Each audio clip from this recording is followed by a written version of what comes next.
Hi team, I'm very excited to go over the results of our most recent experiment in the digital ads product. To start, I created a small deck to go over the background of this experiment as it's slightly more complex than ones that we've run in the past. Let's start with some background on the product overall. GoDaddy's digital ads product allows users to easily create Facebook and Instagram ads for their business and then monitor the performance of those ads after they launch. In order to launch ads on behalf of the user, we need permissions from them to access their Facebook page as well as their Facebook ad account. Today, the majority of our users have already given us access to their Facebook page, but have not yet given us the permissions we need to access their ad account to launch an ad on their behalf. Users in this cohort are prompted to grant those extra ad account permissions as a part of one of the final steps of creating their ad. So you can see that the user at this point has already selected an image and the caption for their ad, and then later in the flow are prompted to give us those extra permissions to launch the ad on their behalf. The remaining percent of users do not have any type of Facebook connection at all. So we hypothesize that these might be net new GoDaddy customers who have never connected Facebook to their GoDaddy account. Users in this cohort are actually required to sign in before they can even enter the ad create flow at all. So you can see on the landing page that this is not a regularly styled GoDaddy button. It's a Facebook button, which would lead them into the connect flow so that they must go through those steps before they can access the ad flow. I was curious about how this experience was performing in production, so I partnered with my engineering team to look into existing data. And I found that when users are prompted to give Facebook access later in the flow, they're actually more likely to connect. So we can see that the click-through rate on this landing page button is 22%, but it goes up to 49% when users in the cohort with the Facebook page connection are prompted to connect later in the flow.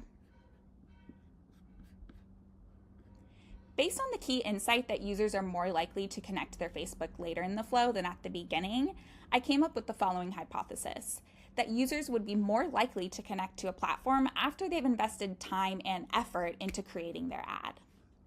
At a high level for this test, we will remove that login button from the landing page for customers without a Facebook connection, that 24% cohort, and we'd allow all users to enter the ads flow regardless of the status of their permissions.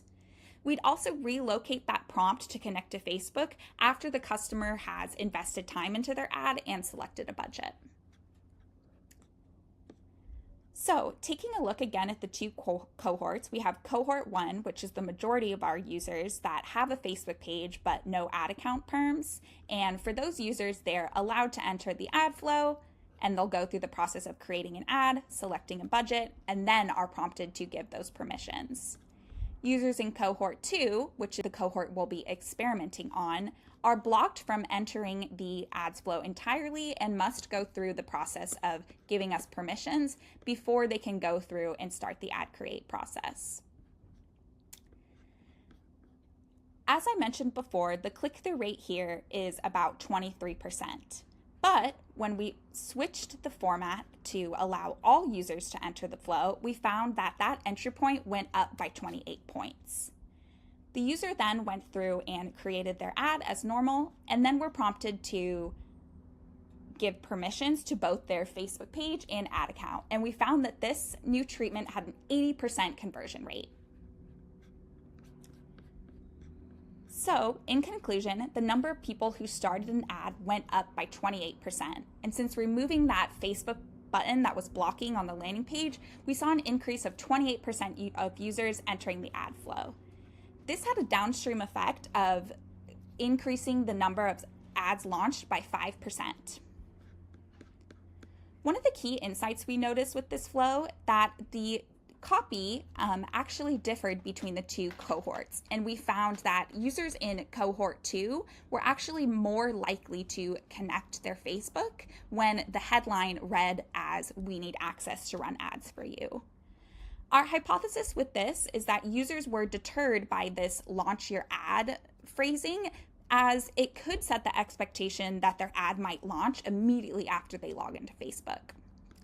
So our next step would be to align the copy for both cohorts and remove the launch your ad language to see if utilizing similar copy would help increase the conversion rate for each cohort.